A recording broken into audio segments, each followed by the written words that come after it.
recording this. Yeah, we're good over here too. Okay, perfect. Cool, man. I'm excited. All right. Thank you for having us, Sid. Yeah, this is fun. What up, fans? I think that's always funny too. Is like I'm always saying, "What up, fans?" and I only got like 500 followers. What up, the 5 people? Love that you guys are tuning in. Yeah. You chose the right episode to tune in on because we got the Bash Brothers, the TNT. Yeah. We're my name's John Tanner. This is James Tanner.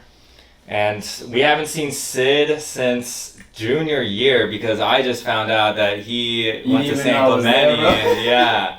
And I quit football right after freshman year. So, played lacrosse and we played lacrosse. That's how I'm more familiar. But we played against each other senior year? No, I didn't play lacrosse senior year. We did rugby senior year for 3 months and then Gotcha.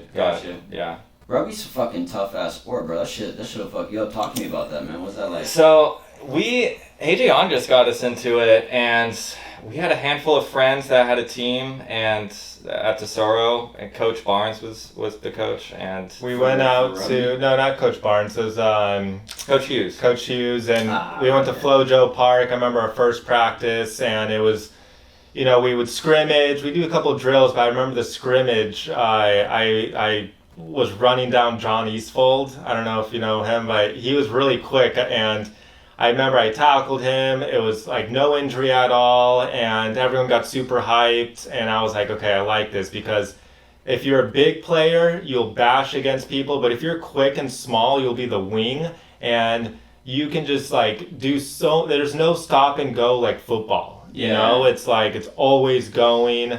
And I like the fluidity of it. It's like different. Soccer makes the football almost where you're constantly going and you need to be in shape. Mm-hmm. Well, it's like everybody wanted to be the running back in football, but none of us got that, not a lot of us got that spot. Yeah. But in rugby, you have the opportunity to be the running back a lot and deke and pass. And everybody gets and be O-line. Yeah, Yeah. So it requires you to be more well developed and more diverse in different skills. Yeah, absolutely. And it was interesting. There are a lot of Southern California high schools didn't have a rugby team. So the first team we played was a LA County team, and the coach was a parole officer.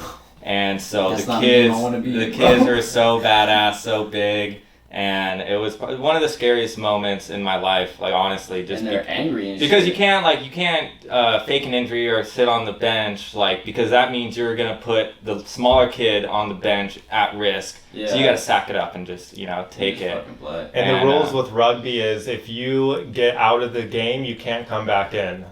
So you're playing. Oh, word. Yeah, you're always on the field, and it's just nonstop, and it's exhausting, but it's fun. I feel like less injuries than football, because football you're using your head to tackle people, and you're using your pads, so you're careless about the speed and momentum. You're engaging on someone else. But with rugby, you got to you keep in mind, hey, this is my head and my shoulders. It's not smart to really hit this guy at 100 miles per hour. Instead, I'm going to go for the ankles. I'm going to put my shoulder in between his armpit and, try to drag him down. Wrestle him down. Exactly. Grapple, wrestle, wrap up the legs, trip him. So it was more enjoyable in that essence, where it was less injuries and again, just running was so much fun with the ball. I'd never be able to do that when I played football. I was defensive lineman, so. Dude, so I know you guys are big action sports guy. There's you guys follow the Red Bull page. Mm-hmm. There's this guy on there who titles himself the fastest man alive, who plays rugby. You guys seen him? And he's doing crazy running stunts. I've seen that. Is it or the video you're watching? Is it him playing rugby or is it just him running? It's just him running. General? Okay. Yeah, he's just on one of those treadmills that you run on the treadmill, but it's not a treadmill. You make the treadmill go, and it's just making it go super fast, and he's doing all these different things. I'm damn, this guy's crazy. You know? Yeah, I've seen that video. I think where he hits 27 miles per hour or something, and then I've seen videos of him play, and he was a Olympic track athlete somebody converted him into rugby, yeah. and he just smokes people. Yeah. And that's what's cool about it. He just catches it and goes, and you're just like, all right, you're just not catching him. Yeah, but if you guys want to watch good rugby, just look up the All Blacks from New Zealand. They're the #1 rugby team, and they've been the #1 rugby team for like over a decade. So they're called the All Blacks. All Blacks, yeah, and they're mean, yeah. So cool, man. All right, people, welcome to Stories. This is another episode. I got the Tanner twins, John and James. They introduced themselves. So one thing I want to do is jump back and talk about maybe kind of how you guys grew up, right? So like obviously you guys are siblings, you guys are twins, you guys are genetic twins, right? Mm-hmm. Identical. So talk to me a little bit about what that's like, you know what I'm saying? Is it uncomfortable? You get tired of people fucking calling you one thing like the other person's name? No, it's you don't know any different, and it's always having your best friend by your side. We shared everything growing up. We grew up in a pretty wealthy neighborhood with great supportive parents, an older sister who was 2 years older, and it was awesome just because we could just get dropped off at the beach for 2-3 hours and occupy ourselves having fun, whether it's at the skate park, wherever it could be. We just kept each other company, and the jokes, the confusions that people ask. The number one question we get asked is who's older. And I'm older by 2 minutes. That's the most annoying question you can ask me, and not. What does it matter? What does it matter? That's what I was like, I don't want to say. Yeah. It's like, who cares? Because nobody really knows. Like, it's not like we had a stopwatch when I popped out of my mom's vagina. So it's like, but it's courtesy. It's kind of like I always think if I wasn't a twin, what would you ask a twin? Yeah. And it's kind of that's the role of questions that comes up, and it's that empathy that comes in. Yeah, so I totally respect it, but no, I mean it's awesome just because if he was a little bit older, we would look at each other a little bit differently. Yeah. Like there's an even playing field. Yeah. Yeah, I think like growing up too in elementary school, like whenever I meet somebody today who said, "Hey, I'm having twins," oh, that's great, you're gonna have so much fun. And the one thing I always tell them is, hey, the one thing I noticed about my brother and I, like throughout elementary school, is we always had each other, and we always knew after school that we were going to hang out with each other, and it didn't make us do things just to be liked in school. Like I didn't, and I feel like as a single child, you're trying to figure out your identity, and you're trying to figure out what friends group do I fit in, do the popular kids like me? And with John and I together, we are like, hey, we get to choose who gets to go in our circle. Like, we're not going to try to be any different than who we are. It gave us a really big boost of confidence. And I remember throughout middle school, maybe kids would make fun of us, or like the popular kids didn't like us. And we stuck to our guns and said, you know what, so be it. Like, they don't know like how much fun we're having together. Yeah. And again, I think the advice is more of like, your kids are going to be confident. Make sure that they know that's special. They can always count on each other. And I have no idea what it would be like by myself. And there's a part of me that wants to maybe relocate away from John for a minute and figure out who am I alone. And that's the thing about being a twin too, is you don't necessarily have a pure identity. You're always viewed as two people. It's the twins. It's John and James Tanner. Maybe someone knows John a lot more than they know me. Now they're making assumptions about me based off what they know about John. If John acts inappropriately or is making himself look really bad in public, then those perceptions people have about John now trickle down to me. And so it's like, I wish I could just separate, and it's not like John does anything that's embarrassing, but hypothetically, it's like sometimes his actions can almost enter my reality in some ways based off other people's perceptions. And again, it's that's maybe the con of being a twin, is you don't necessarily have that full identity that somebody would if they were a single child or just a sibling, whatever it is. Well, one thing I really notice about twins, I've met I think 4 or 5 sets of twins now, man, and initially I can't tell the difference, you know what I'm saying? But like just in like the 40 to 30 minutes that we've been hanging out, I can definitely see the differences between you two. And like other people, other than twins that I've been hanging out with, it's like okay, like I recognize which one is which just based on their energy and the way. I did looks wise, I can't, right? But if I sit with you long enough, I can feel your energy and be like, all right, there's like subtle changes and subtle variations that this dude has that this dude doesn't have. You know what I'm saying? Mm-hmm. But I think definitely to like the outside world looking in, it might be and like appear a little bit differently, like to them who don't actually know you guys like intimately or like spend time with you outside of the veil of just like the twins. So you mentioned like going off and like having your own identity and stuff. Like, is that something that you've thought about as well? Yeah, I appreciate my time in the car alone. Like, you know, it's just the silence. But we've gotten so comfortable with each other to where we can go on a long car ride and not talk to each other for 2 hours and play no music and just have silence, and it's totally fine. Yeah. Because...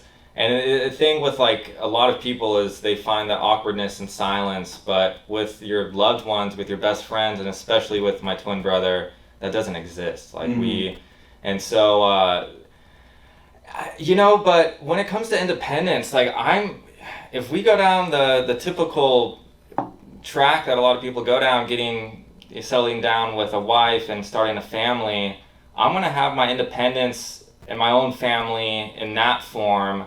So I don't know if I want to sacrifice the time I have now with James to go do some self-discovery on my own, because if I really needed to go and do that self-discovery on my own, I have the urge, the stronger desire to go do it now. Yeah. But I don't have that desire right now. That, so it's so we're living together, you know, and we're gonna plan on living together and keep traveling the world, doing the hobbies we love, you know, skateboarding, snowboarding, and just continue living it. One thing I think you mentioned there that I really want to pick up on is you said that spending time with somebody where you don't actually have to talk to them or like communicate with them.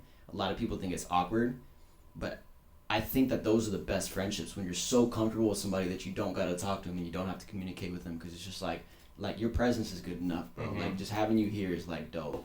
You know what I'm saying? Yeah. That's 100%. It's like truly enjoying somebody's company without them saying anything. And it's like, and I could say like, you know, again, we just reconnected, but like from the past 40 minutes I've hung out with you, like I could say, I just like being in the room with Sid because his energy is there. I can feel it. And he's not even saying anything. Yeah. It's good company. And like good company doesn't have to come with entertainment from someone and good stories or good advice or a good music selection. It's like, listen, like, and I don't even have to communicate. I could just, you know, give you a thumbs up like, hey, I'm happy we're bros, you know, or it's like, again, like maybe more body language is saying what I feel. Yeah. And we're comfortable enough to communicate by body language, and I don't have to try to tell you what I'm thinking. And I think like when I like meet girls for the first time, like or when I'm dating or something, or maybe I just meet a new client, you want to avoid awkward silence. I feel like that's the common time where you're trying to avoid it. But it is refreshing to hang out with somebody like fairly new and just be like, you know, comfortable with yourself and not feel like you have to fill just time with words because you feel insecure maybe. Like, I don't know what. I think it's 100% insecurity, right? Like the way I think about it is I'm a talker, so I love to talk and I love to just keep the energy going and like keep the conversation going and keep the room like filled with noise, because I like to hear stimulation like all the time, you know. So for me, when there is an uncomfortable silence and an awkward silence, when I was younger, I definitely was like, okay, I need to fill this void because it's making me feel weird, you know what I'm saying? And it's something that is definitely an insecurity, to where when you like mature and get a little bit older, you kind of realize like, oh, you know what, you don't need to be talking 24/7. You don't need to be on 24/7. You're not on a stage all the time, you know, like you can just settle into it and sink into it and allow like other things to fill the void of that awkward silence, you know. So I think what you're saying. Do you ever get insecure for talking too much, or something you said, or a rant? You're like, did I just really rant for 5 minutes about almonds and you know how much water it takes to, you know, like. Not so much the rant. The thing that kills me sometimes is when I'm talking to somebody and I'll start going off on a tangent that they know nothing about, and then you see that person slowly like glaze over like, I don't know what this fucking kid's talking about. I'm fucking super freaked out. You know what I'm saying? Yeah. And when I recognize that, like I'll always try to be like, hey man, like sorry, I didn't mean to do that, and I'll try to like pop out of it really quick. Yeah. But like for me, like I'm like a very, very like a deep connector, and like I like to get in like whatever you know in your head, whatever you got, whatever you're an expert in, man, tell me about it because I want to know. You know what I'm saying? Like, I'm just a very, very curious person. Or what's something you're scared to like tell people about, like, you know, whether it's this crazy ideology that, you know, you may have some interest in or whatever, you know. Yeah, 100%. Because I think a lot of people are very afraid to share themselves and share parts of themselves.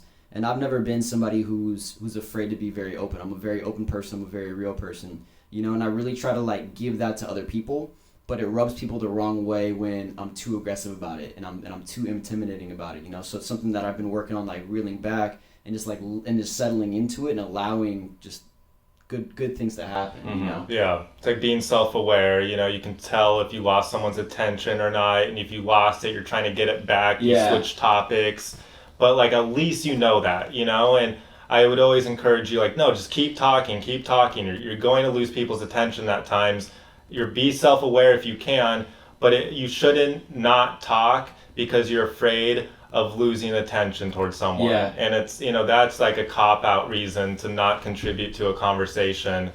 And some people, they feel like what they have to say maybe shouldn't be spoken about, or it's not. And I always, again, that's just foolish. Like, it's just another way. Yeah, I think a good blueprint for all of this, what we're talking about, is Dale Carnegie's How to Win Friends and Influence Others. Agreed. Because I read it when I was 13, 14, and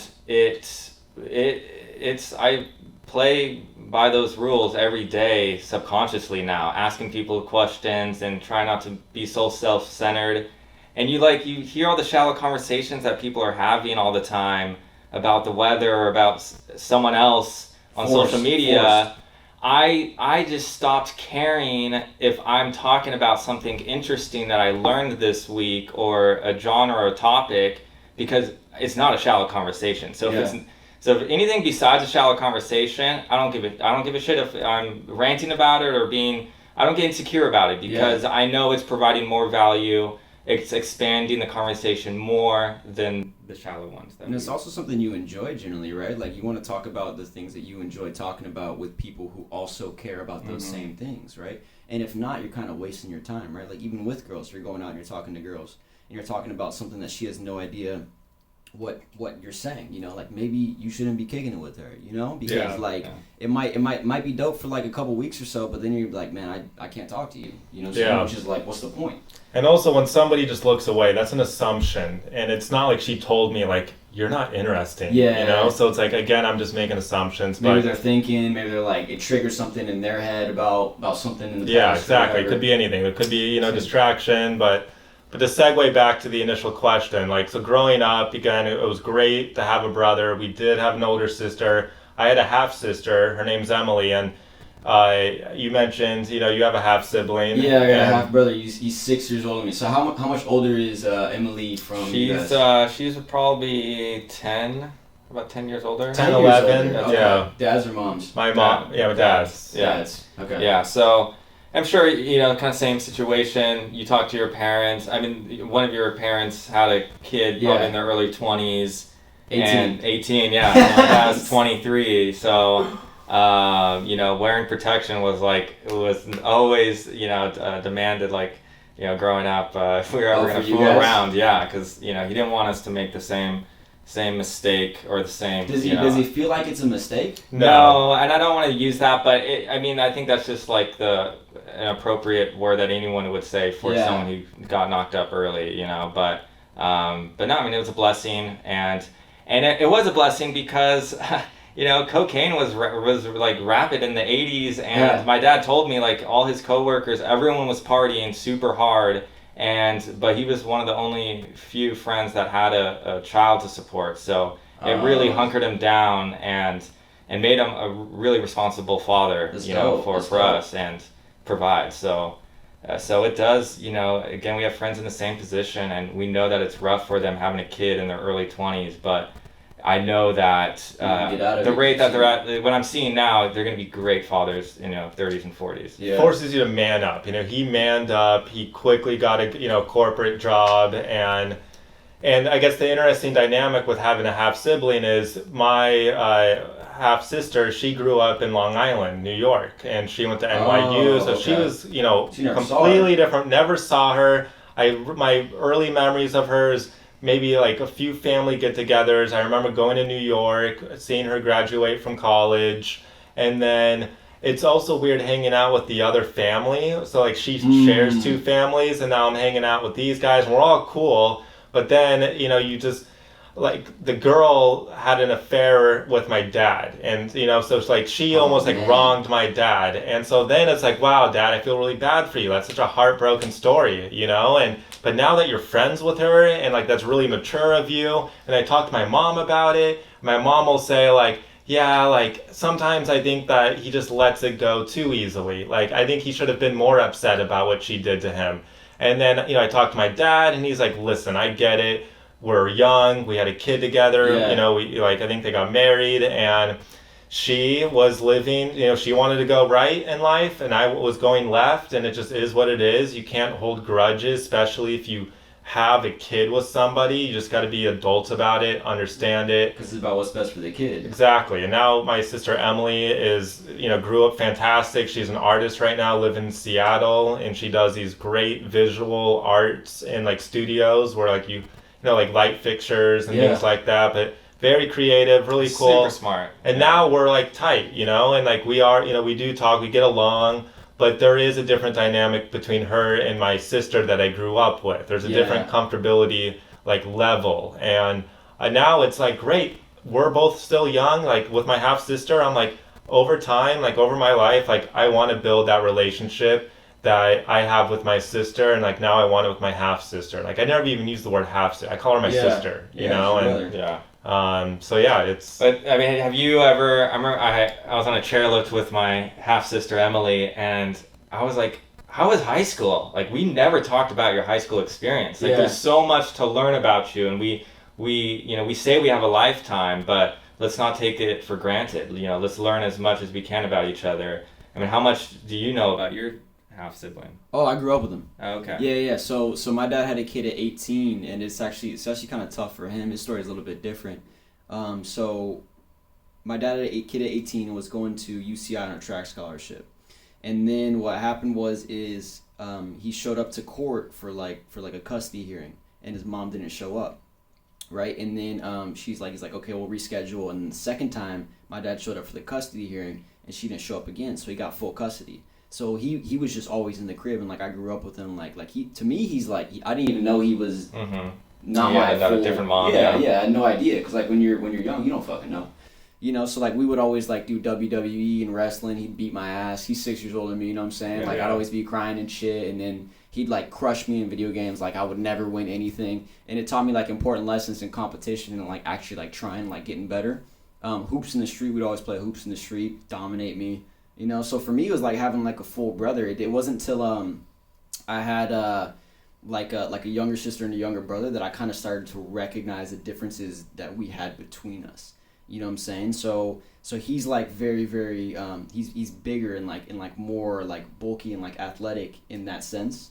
But like we're more like nerdy and like intelligent, you know what I'm saying? So it's like cool seeing like how you switch out one person and how different people can be, you know? Like what genetics from our dad did you get? And then like what you have and I don't, that came from your mom, you know? And it's like interesting to see. And I look into that with my sister, like, you know, and it's like I can see so many parts of my dad in you, you know? Yeah. But it's weird, like with my other sister, it's like I see my dad and my mom. And, So yeah, it's an interesting dynamic. So like, yeah, like another thing too is he's very pretty. Like he's got bright blue eyes, you know what I'm saying? Because my dad has bright green eyes, but my mom has brown eyes, so I got brown eyes, you know? So it's just like swapping in those different things. And that's actually like something I think about a lot, man, is like how genetics play out and how like you can recognize different elements of your parents in yourself and in your siblings. And it's cool to see like, oh shit, you got that gene, that one's dope, you know what I'm saying? But I got this one's not as cool, you know? So it's like playing that. You got your mom's hair, but you have your dad's nose. Yeah, whatever it is. Or like even like more internal, like my dad's like a class clown, like he's super like humor and like just like loves filling up the room, you know what I'm saying? So like you might have got that, but like my little brother's quiet, he doesn't talk at all, you know? So like he didn't get that one. So it's like those things are like interesting to me too. Yeah. So you guys mentioned you're really into like action sports and stuff, and you got dreams about action sports. Tell me about when you guys started. Like, was it skateboarding was the first one, surfing was the first one? What triggered it, bro? I think it's skateboarding early. This is 1999. I think is when we first got introduced to skateboarding. You guys were 5? Yeah, we're about 5 years old, 4 years old, and it starts with the neighborhood, the older kids on the block that have the skateboards. Oh. Okay. And you're always like, and there's always a group of kids, and they're always looking like they're having fun. And so you would just stare out your window at the kids skateboarding across the street, and then we moved. We were in Irvine at the time. We moved to Rancho Santa Margarita, where first Christmas we asked for a skateboard, and that's what you wanted. Yeah. It was like an early passion. Yeah, and it was just like you only need a piece of concrete, the curb in front of your house to get going. And I was lucky to have neighbors that were my age or around my age that were also into skateboarding, and we just clicked and created our own little skate crew pretty early on with the neighborhood kids. Well, even before the skate crew, like it all started, I remember going to the first skate park. It was in Alicia, and I remember like showing up, and there's guys with mohawks, and we were talking about this earlier, where like skate parks. Okay, so let's just say I think I was maybe around 6, 7 years old. My mom and my dad's there, but you go to the skate park and you just got some rough-looking kids, or people are smoking cigarettes, they're cussing. They don't care about little kids. All the people. This is not the playground, This isn't the basketball courts where, like, I'm in an arena where we're all just skating around, and like at first couple of times I didn't even skate. I'd go to the skate park and just watch people because I was too intimidated, too scared to go skate. Yeah. And then my mom, she wouldn't like push me. She didn't say like, oh, come on. She said, it's okay. Like, we'll just watch them. And then after the third time, I think I was like, this is ridiculous. I am skating. Like, I'm not going to be watching anymore. And then we skated this pink skate park near Alicia, and that was the first park where I really fell in love with the dynamics of skating, the free flowing, the creativity. At the time we were also playing roller hockey, so something with rolling and speed. Yeah. And I really liked roller hockey because of the team environment. But skating is more of like individual. Like, my dad doesn't skateboard. He's not telling me what to do. Nobody's telling me what to do because I don't know anybody that knows how to skateboard. And then you start introducing it, like your neighbors, and start, skating at this local, cul-de-sac, and then building it just evolves. And then during that time, early 2000s, skating was booming. There was like companies like Baker were coming out, and there was a big group called the Piss Drunks, and the Piss Drunks were on Baker, and it's these pro skaters that are grungy, they drink, they're all like when Bam Margera really started coming out with like all the debauchery. And like skating was more than just skating. It's a lifestyle. And there's a couple if you guys haven't seen this, like if you're a skater, but there's a movie called The End. Uh-huh. And Tony Hawk's in it. It's a Birdhouse video.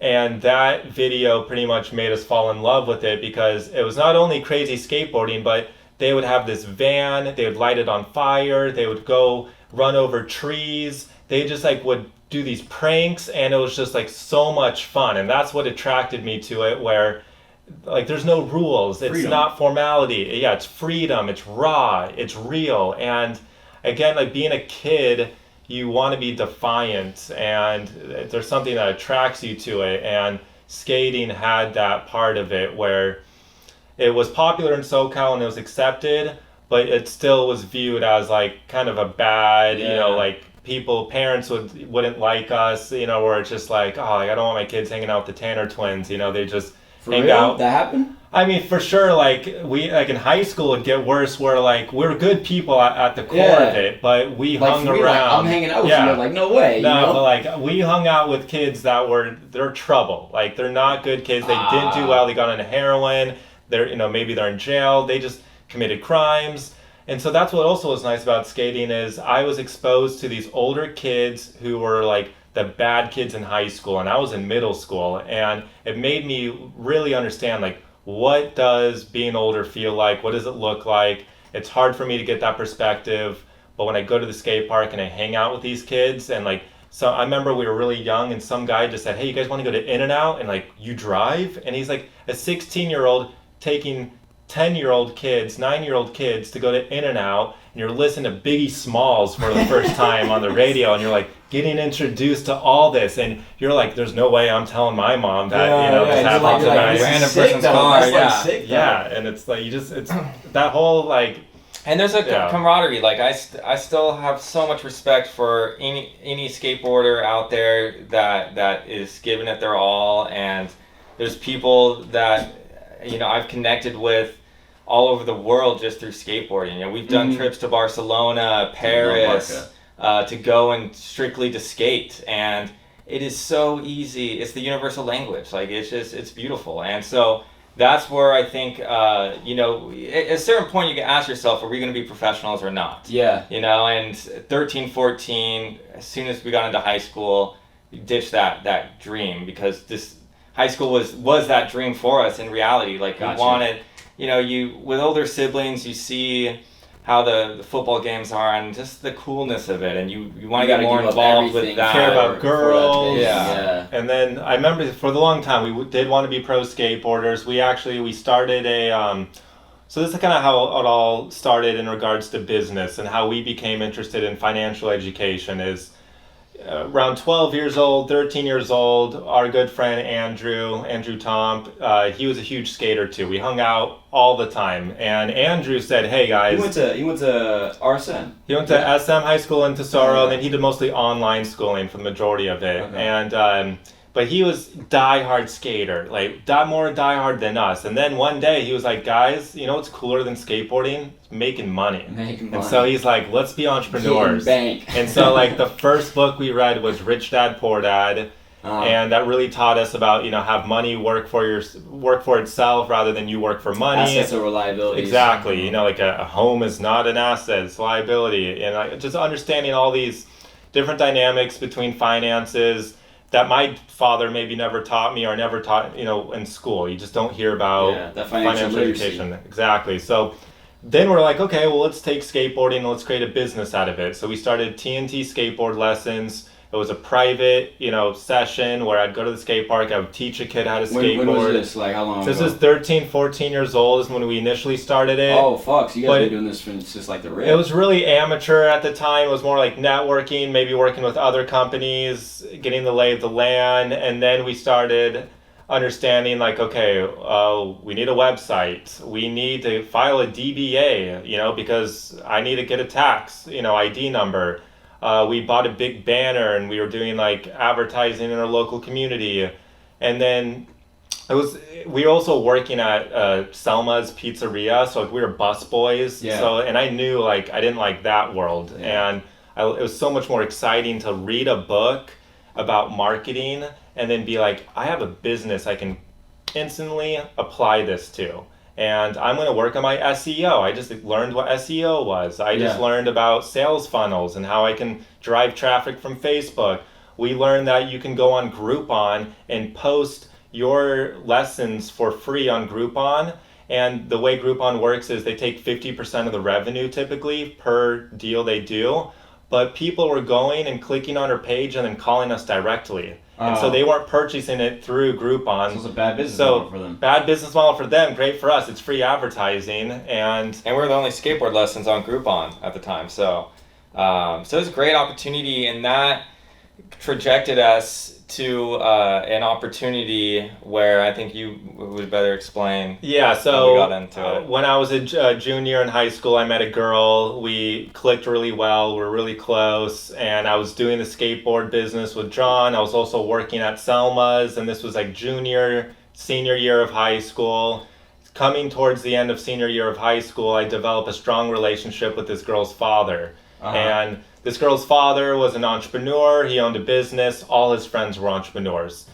The economy was good at this time. He was like, hey, like, I like you guys. I like you and your brother. You guys are always interested in entrepreneurship. You're ambitious. You're young. Like, I think it'd be cool if we started a business. And we came up with doing a private transportation company called Luxuria Transport. Okay. And the father introduced me to one of his friends, and for other reasons, we'll call him Gary. And Gary introduced, he owned a restaurant, and he said, hey, I have this new restaurant. Private transportation service would be great because you can take these high clienteles in Laguna Beach, pick them up for free. They're going to come to my restaurant. They can drink as much as they want because they know they got a free car ride home. And so they're going to spend thousands of dollars on my restaurant. That'll be good to drive. And then also back to you guys. Kick back to us, but also like we would hand out your business card on these free pickups and say, hey, if you ever go to the airport for business trips, use me. And we actually got really positive response because we were so young. Yeah. And these Orange County successful businessmen, they were like, man, I love it. 2 18-year-old kids hustling, trying to start their own business. Like, I don't even care if I'm overpaying. Like, It was almost like they really wanted to see us succeed. And they've been there before. Yeah, they've been there. They want you guys to glow up. And a lot of them had kids the same age, if not young, and they're like, I never would picture my kid doing that. And so that's how kind of all played out. If you want to explain how, what eventually happened. So we insuring 2 19-year-olds for commercial vehicles is very expensive. Okay. To where it doesn't make sense to go into business. Economics is... Yes, but we had a connection with an insurance company, the president, who was going to write us off and gave us the green light to operate. And 50% of our revenue was coming from airport pickups and drop-offs. And right when we're about to fully launch and we got all our license, especially it's called a TCP license, the number on the back of limos. Okay. That's very important. And right when we got that, our insurance company got a B++ rating from the Better Business Bureau. AM Best. So AM Best is like an insurance rating. It's pretty much, they said, hey, your insurance coverage isn't great. And LAX Airport and John Wayne Airport said you need a higher rating to operate here. And so we were like, okay, we have to go find a new insurance company to insure us. We get quotes, ends up being $24,000 per vehicle per year. And we were like paying $6,000. Our competitors were paying $4,000. Oh man! And so we were like, there's no way you can grow this business. Yeah. And we had solutions. We were like, well, we can just hire an older driver because if you have an older driver, the insurance cost is going to go down. But then that's just more expenses. My investors were like, you know what?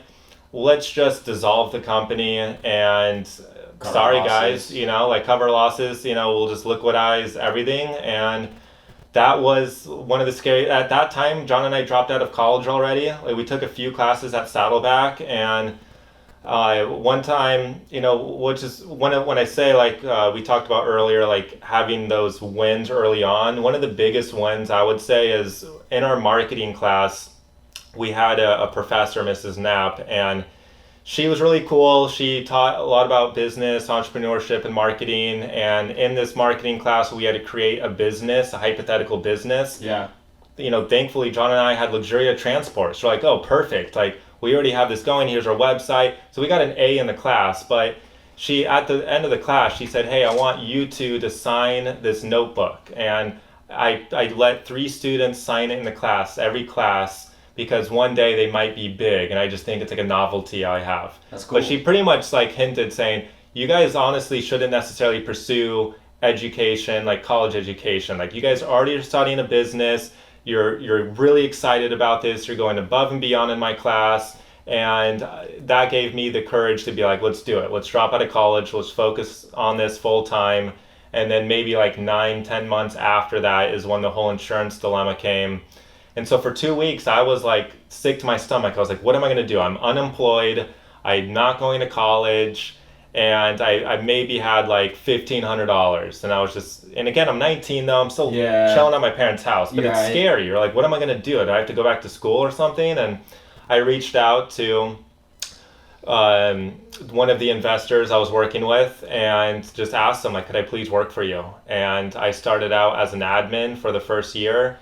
I came in as kind of that entrepreneur mind. So I came in, I learned all the business, but I was like, I want to improve this business. I'm not here to generate sales. I'm here to just do all the admin work, but I still have a lot of free time. And so that was my first introduction to, okay, I'm not doing a startup. I'm now going to an existing business and I'm going to try to help revamp it. And that was a whole new skill set that happened, and then John can talk about what happened afterwards. I went with the other business partner, and he had another startup that was doing home energy efficiency. So a lot of solar, AC. So we just cut your electricity bill costs to zero. And I was the first sales rep brought on board, and I didn't have really any guidance other than figure it out. Go knock on doors and so I did. I'd go knock on doors all throughout the summer, and then I would Facebook message all my friends and say, listen, I'll give you a $500 referral fee if you can get me a sit down with your parents, and if they decide to save money on solar energy with us, this all makes sense for everyone. Right. And it was surprising how much people didn't really buy it, it was good because I didn't have the sales skills that I acquired through the past couple of years, and so it was good just to get out there and knocking on doors and get uncomfortable. I have to tell you a story. Like, you write your script on what you're going to say when person opens the door. Yeah, okay. So I'd be in my car, I'd write the script, and I remember like the first couple times I would walk up to the door and turn around and go back in my car and drive home. Word? Yeah. You're just like, I'm not doing it. I'm like, I don't feel comfortable doing this. Like, and I didn't have a manager. Why though, man? Like, why? I think it's insecurities. It's same thing with everything. And so fear of failure or something. Yeah, and you kind of you just take the L and get in your car and drive home, knowing that like tomorrow I have an obligation to do this again. I can't drive home again tomorrow. So you take that one day as self-reflection and be aware of the insecurities. What is it? Like what's the worst that's gonna happen? And a lot of the time they just don't answer the door. To that point, it's like you start to realize that your fear is typically your imagination makes the fear a lot worse than what it is in reality. Yeah. So you feel like that is so embarrassing. I drove to this house, I wrote a script, I was so amped up, I get to the door and I get cold feet and I turn around and I drive home. And you feel like man, why did this happen? And it's like my imagination got the best of me. It scared me. But the reality is nothing actually happened to prevent me from doing it. Yeah. It's not like the neighbor cussed me out and it's like, okay, I'm not doing this anymore. And to John's point, the next day it's like, all right, I ain't doing this again. I'm gonna knock on that door. And I feel like a lot of stories you hear have similar situations where it's I didn't show up to my auditions for the first couple weeks, or like a lot of stand-up comics. How many times did they go to a open mic and didn't get up on stage? So see, I knowingly was taking that into account, and so I did the solar sales for about a year, and no one was managing my time. It was whatever I make of it, and I was living at my parents', making a small salary, getting paid commission, but it just wasn't good enough because I wasn't the right person to be the sole salesperson for this company. So we were sharing an office with a IT sales company at the time, who I went to Max McCusker. We all went to school with. His father owned the company, and this gentleman was Entrepreneur of the Year for Inc. magazine in 1995, 96. He had Dennis Rodman, all these. He just had a great career, and we could all kind of see it growing up with Max, seeing his beautiful home that he lived in, and so I'm like, I need to meet this guy. I need to be friends. I want to know what Glenn's all about. And after about 20 minutes talking to him, he asked me if I was happy at my current job. I said no. This was a week before New Year's. He said start of 2016. You should come work for me. And I said absolutely. So I'm in. So just to be around him and get that energy, just pick up what he knows. Yeah, and he's a great man. Just because my other business partners, they're really good, but again, you see some of the shady stuff. I mean, some of their colleagues. I mean, just whatever it may be. Just like how they behave themselves. Like how much they like, whether it's drinking or what, or the profanity, or and it's just like what, like wrap it up. Yeah, we don't even like talk this trashy or dirty like when we were like 15, 16-year-olds. So. You hold yourself to a higher standard, and you want to surround yourself with people that have that higher standard.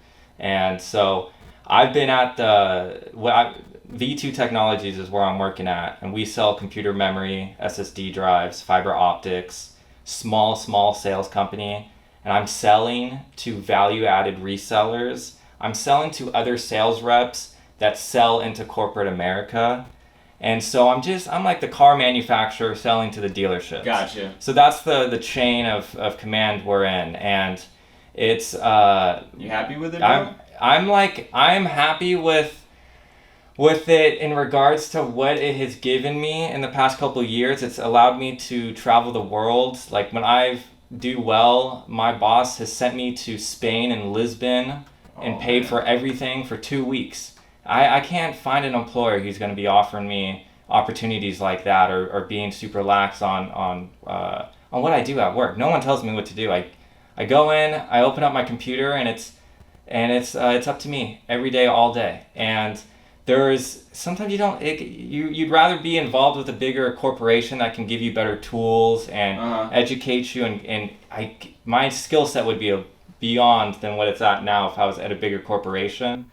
But here's one thing that I think about too, man, is like from when we were talking about it, like we are all skill building, you know what I'm saying? But it's also important to build a skill that's going to carry you throughout life, right? So what purpose is it to build a skill that maybe you're going to have for like a year or two if you're just going to jump ship and go try to like get the van and right. And go off that way, So maybe there's blessings and there curses with everything. Yeah, and I think in sales in general, if someone out there listening is confused on what avenue I should go towards, what skills should I start stacking, sales is really great start, because we sell ourselves every day. I mean, it's just communication, and there's so much great content already out there on sales that you can just gobble it all up and start applying it. And you can dictate how much money you make. Like that's the number one thing. Like I don't complain about how much money I make, because there's no excuses. Yeah. So that's a great position to be in if you don't know what you want to do, and if you have a skill set of talking, asking questions. Because again, some people just are completely afraid of cold calling or knocking on doors, like I was, and it's just reps though, understandable. It's just reps again. So like it's all learned. Like I feel like in some ways, like I'm an introvert in some ways, where I don't necessarily want to we'll go to a party and just talk to everyone and be the hype man and really get the party going. Like you're the hype man. Like I always kind of viewed myself as like I'm the guy that will let's just really let's go sit down by that couch, and I haven't caught up with you in a year. Let's just really catch up with each other. And I really like to dig deep into someone. And John, for example, John's more of the outgoing, say hello to everyone. And we're both successful at sales in two different ways. So success in sales isn't always one Jordan Belfort, Wall Street type of mentality. A lot of people have this naive assumption that that's what a good salesman is, and in some ways for sure it is. It is you can be successful in that, but asking really good questions and taking special interest in someone doesn't necessarily need to you don't need to be that outgoing social person to ask good questions. You can talk in a really mellow tone. Your tonality can be somewhat boring, but if you can really dig deep, learn more about somebody and make this person tell you something that they haven't told anyone, or maybe they just haven't said it in a while, that's what leaves that really good impression, and that's what makes you a good salesman. Gotcha. So, and again, the skill stacking, eventually you're going to have to maybe sell your own business, sell your courses, you're going to sell yourself to a woman. Those skills, that confidence level, the bravado, the hungriness, and it's really the persistence. And I think persistence is the number one characteristic for success, because when I look at skateboarding, surfing, snowboarding, sales, it all requires one thing to be successful, and that's persistence. It's getting knocked down, getting back up, understanding what the true goal is, understanding that there's going to be trials and tribulations, and that you're young and you're strong and you're able to take these beating, and it's like, hey, I want to get beat up even more while I can handle it, because when I'm older, I don't want to have these financial strains, and now I have to deal with a kid. So again, I think, yeah, like early on, you should try to develop thick skin, and then and sales can do that for you. Like he overcame the fear of knocking on doors, or negotiating. I always say you don't get what you deserve in life. You get what you negotiate. And one of the most alive times in my career at my current company is when I was negotiating my salary. When I was looking at interviewing at other companies, and then leveraging that, and I brought a letter of offer letter. Yeah, an offer letter saying, hey, listen, I'm about to leave your company, and he broke down saying, no, you can't. And then I'm like, now I know how much I mean to you. So now I'm going to use that against you, because as an employer, it's like our jobs to exploit each other in one way or the other. Which feels bad, but it's not supposed to do that. It's part of the game. Yeah, so you don't, as James in recruiting, he'll tell you that's not a good play for the long run when you're leveraging salaries and different offers. But it's like a lot of the times you don't have control of your life or your pay. But when you get to negotiate that salary at the start of the year, and start picking the terms on what days do I come in the office, or how many hours do you expect from me, like you really do get this rejuvenated feeling of control and confidence and happiness and purpose, and that you're just not on the sidelines just being told what to do and following the every whistle. So but again, I think from that, there's the thing that's really been our backbone is the financial education, and not just on finance, but we've been super into, spirit. I mean, how do you even describe it? Spiritual science, whether it's physical health, mental health, biohacking your body. It could just be mystical stories. Just optimizing human performance. Exactly, and it's more like I'm trying to expand my consciousness on all levels. And one of the rule of thumbs is I try not to believe in anything, because if you believe in something, it almost prohibits you from expanding conscious on that topic. Like if you're already fixed on an idea and somebody's trying to open your mind, but you're not allowing your mind to open because you're holding on to these beliefs, like that, I think that limits you from growth. And so I try not to believe anything, whether it's politics, religion, there are things about me that I know to be true, but everything else I somewhat kind of keep it open, because your brain again will just forever kind of have room to grab new information, and when people become very fixated on their beliefs, it just again prohibits them from growing. And so yeah, we're always trying to just expand, meeting up with you, this is going to reinvigorate so much passion and maybe what we want to do on the side, or it's just good to catch up, I get euphoria. And so you're always trying to keep the kind of wheel turning, do new things, explore. But again, it's, success it's not a step-by-step process. You can't really plan it out, and you got to kind of just take that one step out of a time, do what you trust in your gut, but sometimes that's scary because you don't know what it is, and you're just figuring it out. And, the one last night I wrote an analogy about what life is like. I was trying to think, if you were going to describe what your life is like life is like riding on a boat that... Life is like a box of chocolates. Exactly, right? And it's what is it really like? And what I came up with is, life is like driving a car 1,000 miles per hour down a freeway that lasts 1,000,000 miles.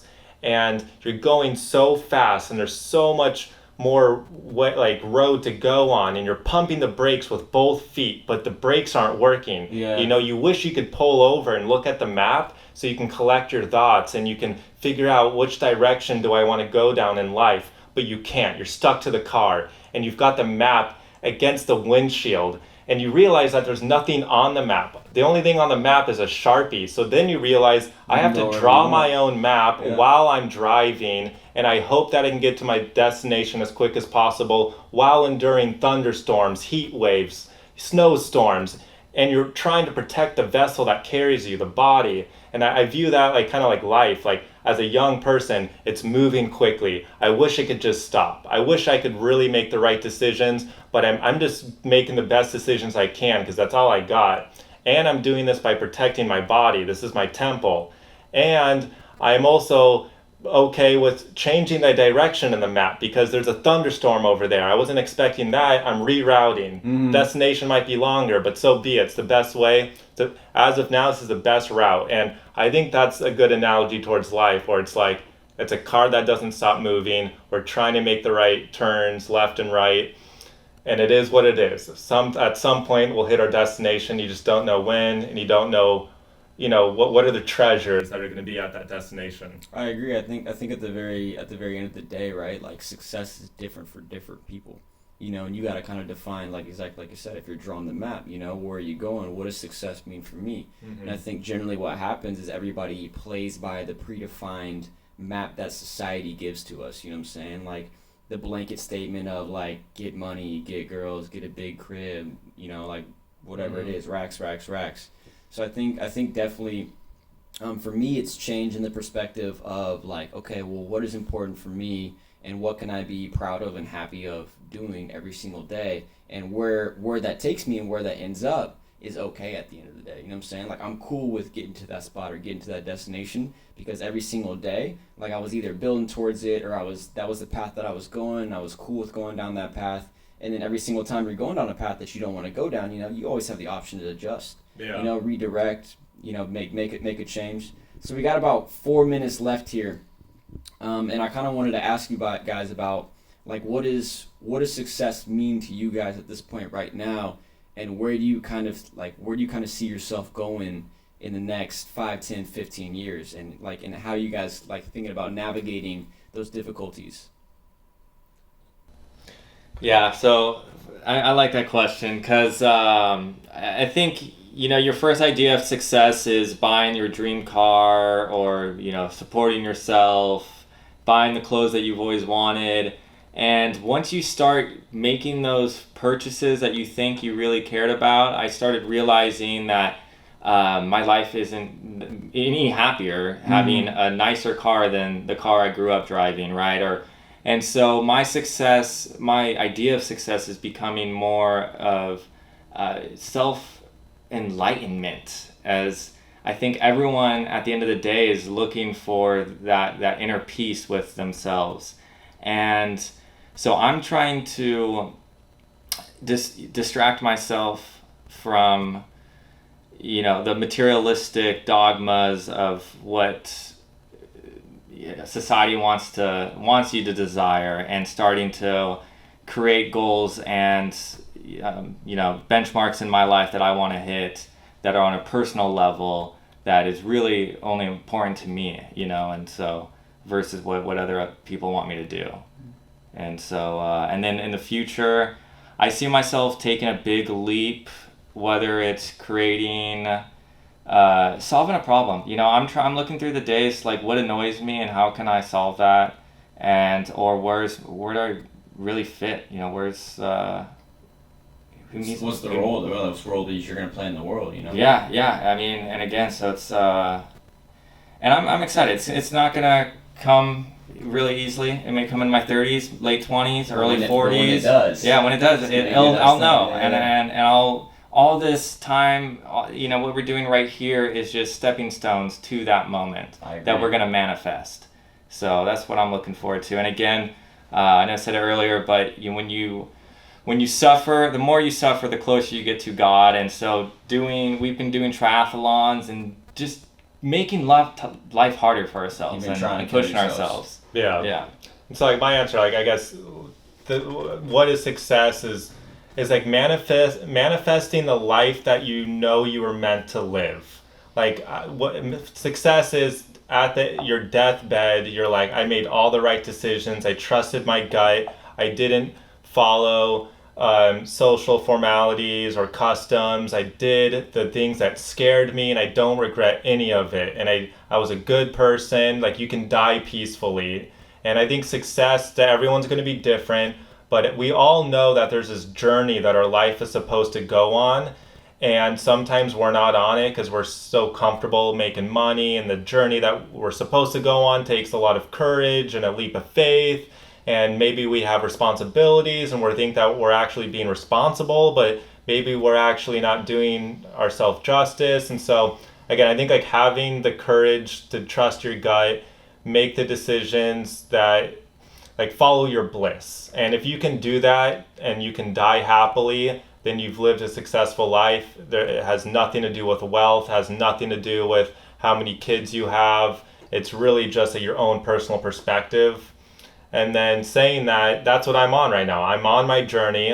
I'm happy with where I'm at, but I know it's not like forever. I know the path that I'm on is going to quickly divert and go in a different direction. And I'm trying to keep an eye out for that turn. You know, like I'm on that highway and I'm like, is this the turn? Is this the turn? Is this the turn? And the turn is really an opportunity that comes up where my gut is like, yep, that's it. Go it. Like you feel that warm feeling and you're like, you're like, this is it. This is what I've been waiting for. And I'm hoping to make that this year in 2020. Like that would be my ideal goal. But again, just like Paulo Costa, like the alchemist, it's like an omen. Like sometimes things in life happen at certain times. And so, but you just can't just sit there and wait forever. Maybe you got to make it happen myself. And it's going to be a combination of both, like recognizing opportunity and then making your own opportunity. And that's what I hope to do. And that's what I'm trying to do, I guess. Cool, I just don't know what that is. I feel that, bro. I definitely agree with what both of you guys are saying, and I appreciate you coming on the show and sharing your stories. This has been Stories with Sid, and definitely going to have you guys back again real soon. Yeah, so. absolutely. Yeah, thank you guys. Yeah, thanks for listening.